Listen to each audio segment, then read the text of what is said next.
जीवन में वोट दिए जो आपको नहीं मिला। आप में से बहुत लोग मोदी जी का चेहरा देखकर वोट दिए। कहता है कि सांसद को नहीं दिए, विधायक को नहीं दिए, मोदी जी का चेहरा देखकर दिए। तो सांसद विधायक अपना चेहरा शक्ल दिखाए या न दिखाए, मोदी जी अपना चमकता हुआ चेहरा रोज टीवी पर, मोबाइल पर, अखबार पर दिखा रहे हैं कि नहीं दिखा रहे? आपने वोट दिया मोदी जी को कि मोदी जी गुजरात में बड़ा विकास किए हैं, तो भैया गुजरात में विकास हो रहा है, वहां फैक्ट्री चल रही है, और आपके हमारे बच्चे बिहार के लोग गुजरात में जाकर मजदूरी कर रहे हैं कि नहीं कर रहे हैं? तो किस बात पर आपने जीवन में वोट दिया जो आपको नहीं मिला? आप तो खुदे अभी बोले कि भैया हम लोग जीवन में पढ़ाई रोजगार के लिए वोट नहीं दिए। तो जौना चीज के लिए वोट दिए नहीं वो आपको मिलेगा कैसे? बोइएगा बबूल तो आम कहां से खाइएगा? वोट दीजिएगा 4 किलो अनाज के लिए तो रोजगार कहां से पाइएगा? वोट दीजिएगा जात के नाम पर तो बच्चों की पढ़ाई कहां से मिलेगी? यही बात बताने के लिए घूम रहे हैं। वोट नहीं मांगते, घर घर जाकर आपसे पूछ रहे हैं, आपको सिखा रहे हैं, हाथ जोड़ रहे हैं। आप जरा बताइए, अगर आप अपना और अपने बच्चों का चिंता नहीं करोगे तो कोई दुनिया में आपके बच्चे का चिंता करेगा? भाई कोई करेगा? इतना बुझा रहा है ना। तो अभी आपके गांव में आए हैं, 100 गो बच्चा रास्ता में आगे पीछे दौड़ते हुए आया। आधा से ज्यादा बच्चों के शरीर पर शुद्ध कपड़ा नहीं है, आपके बच्चों के पैर में हवाई चप्पल नहीं है, लेकिन जितने लोग आप बैठे हैं आपको अपने बच्चों की कोई चिंता नहीं। यहाँ गांव में बैठ के आपको भारत पाकिस्तान पुलवामा का समझ है, आपको मोदी जी का 56 इंच का सीना दिख रहा, लालू जी का लड़का कैसे जीतेगा ये बुझा रहा, इजराइल फिलिस्तीन बुझा रहा है, लेकिन अपने बच्चों की दुर्दशा नहीं दिख रही है। तो आपका बच्चा नहीं भोगेगा तो कौन भोगेगा? यही बताने के लिए घूम रहे, हाथ जोड़ रहे कि अरे आपका हमारा तो आधा से ज्यादा जिंदगी बीत गया। हमारा उम्र है 45 साल, आधा से ज्यादा जिंदगी तो हमारा बीत गया। अभी से भी जगिए। यहाँ जहां जाइएगा 4000 गांव में कोई नहीं कह रहा है कि हमारे बच्चा को रोजगार दीजिए, कोई नहीं कह रहा है कि हमारा बच्चा को पढ़ाइए। सब आदमी यही करे, भैया नली गली बनवा दीजिए, ए भैया राशन कार्ड दिलवा दीजिए, ए भैया तनी है मेरा इंदिरा आवास दिलवा दीजिए। देखिए आपका दुर्दशा। गांधी जी ने, बाबा साहब अम्बेडकर ने आपको राजा बनाने का अधिकार दिया। जिसको आप बटन दबाते हैं वही राजा बनता है, और आप अपने बुर्बकाही से, अपनी मूर्खता से आज राजा बनाते बनाते भिखार बनकर घूम रहे हैं। कोई नेता जैसा कुर्ता पैजामा पहन के दिख गया, आदमी पकड़ ले रहा है, ए भैया तनी सा मदद कर दीजिए, अरे जीवन हमारा बीत गया। अरे मेरे भाई, ये आपका दुर्दशा इसलिए है कि 5 बरस बैठ के आप गाना गाते हैं कि पढ़ाई नहीं है, रोजगार नहीं है, भ्रष्टाचार है, यहाँ पर खाने को ठिकाना नहीं है, दवा डॉक्टर नहीं है। अब कल वोट देना होगा तो आपको सब बात भुला जाए। वोट के दिन आपको, हमको बिहार में खाली 4 गो बात बुझाता है।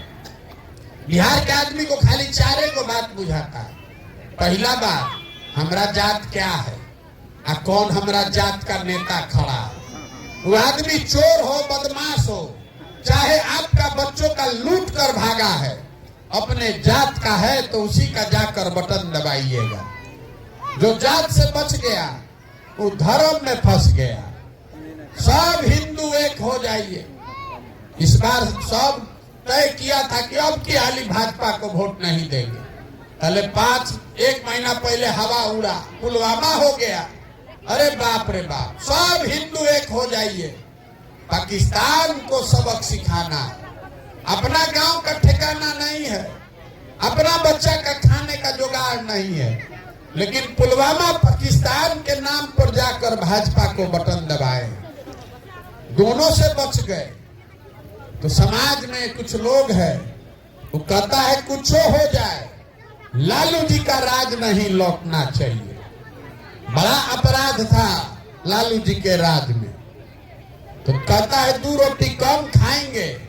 भाजपा का जो विधायक सांसद चोरी किया, बदमाशी किया, लालू जी के डर से जाकर उसी को वोट फिर दे देता।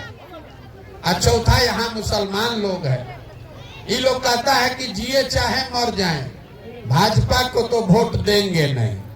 भाजपा तो मुसलमान विरोधी पार्टी है। तो बिहार में बचा कौन? बिहार में तो भैया 2 दल है, एगो मोदी जी का भाजपा, एगो लालू जी का ललटेन। नीतीश कुमार का तो पते नहीं है कि कहां कब तक ललटेन पर लटकेंगे और कब कुर्सी के लालच में जाकर कमल पर बैठ जाएंगे।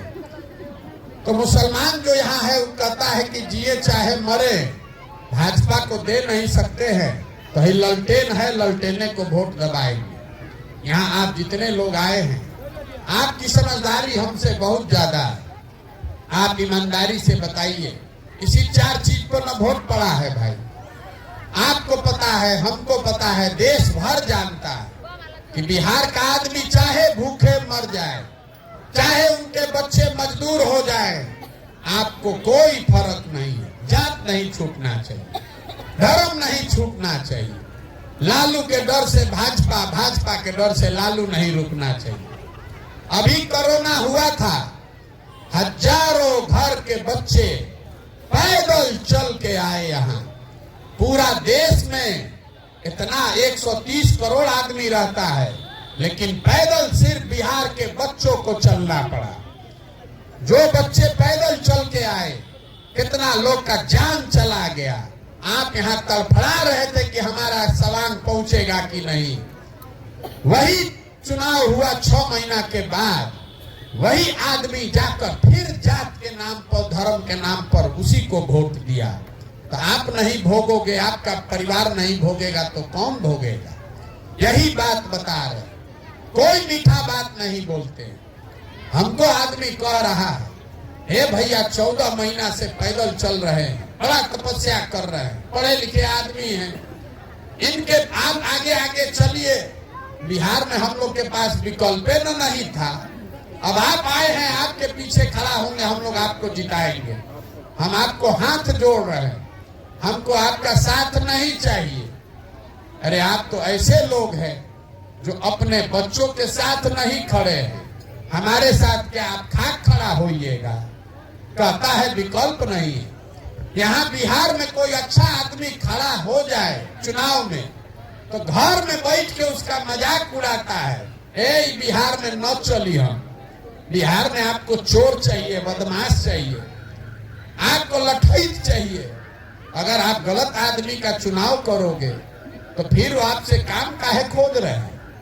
यहाँ के आदमी को सुधरना नहीं है। जिसके गांव में गए, कहता है मुखिया जी बड़ा चोरी कर रहे हैं। ए भैया, मुखिया कामे नहीं कर रहा, नाली गली नहीं बनवाए, राशन कार्ड में 2000 2500 घूस है, इंदिरा आवास तो मिलिए नहीं रहा है, मिलेगा तो 30,000 35,000 घूस। जरा याद कीजिए, 2 वर्ष पहले मुखिया का चुनाव हुआ। मुखिया के चुनाव में 500 रुपया लेकर वोट बेचे आप, मुर्गा भात खाकर वोट दिए आप, 2 गो पाउच पर वोट का सौदा किए आप। तो आपका मुखिया चोर नहीं होगा तो हरिश्चंद्र होगा।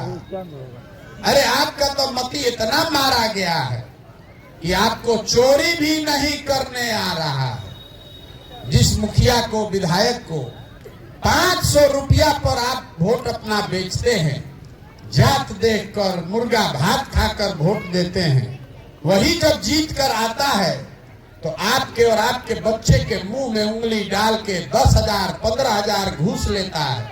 और आप बाप बाप चिल्लाते हैं कि बिहार में बड़ा भ्रष्टाचार है। मेरे भाई, जब वोट देने में आप भ्रष्टाचार करोगे तो नेता ईमानदार कैसे होगा? जब समाज चोर है तो नेता ईमानदार कैसे होगा ये बता दीजिए। हर आदमी बिहार में सोच रहा है कि हम लूट के अपना घर भर लें और बाकी सब समाज ईमानदार हो जाए। ये हो सकता है? कभी नहीं हो सकता।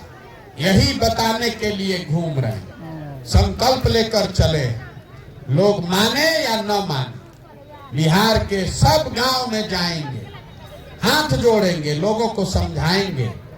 मेरे भाई, अपना नहीं तो कम से कम अपने बच्चों का चेहरा देखो। यहाँ आदमी कहता है एगो हम गरीब आदमी, एगो हमरा वोट से का होगा।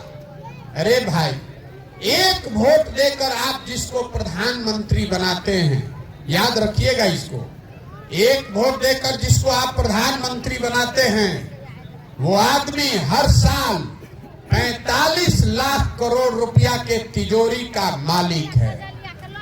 एक वोट देकर जिसको आप बिहार का राजा मुख्यमंत्री बनाते हैं, वो हर साल 2.5 लाख करोड़ रुपया के तिजोरी का